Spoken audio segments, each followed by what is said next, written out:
గత సంవత్సరంన్నర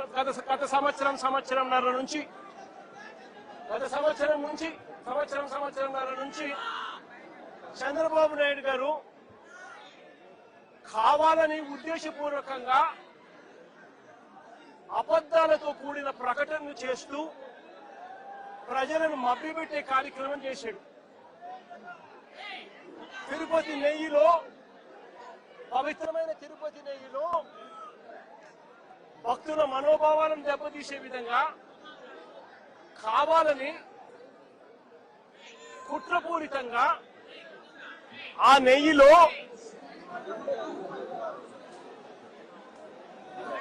జంతువుల కొవ్వు ఉందని,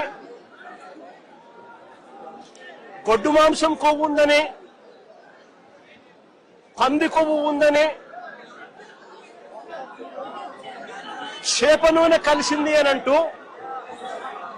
రకరకాలుగా చంద్రబాబు నాయుడు గారు కొడుకు, ఇదే చంద్రబాబు నాయుడు గారి పార్టీలో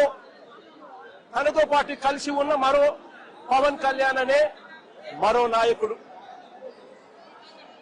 ఉద్దేశపూర్వకంగా మన వెంకటేశ్వర స్వామి ప్రతిష్టను మనమే దెబ్బతీస్తున్నాము అని చెప్పి ఏమాత్రము కూడా కనీసము దేవుడంటే భయము లేకుండా, దేవుడంటే భక్తి లేకుండా రాజకీయాల కోసం దేవుడిని ఉపయోగించడం మొదలుపెట్టారు.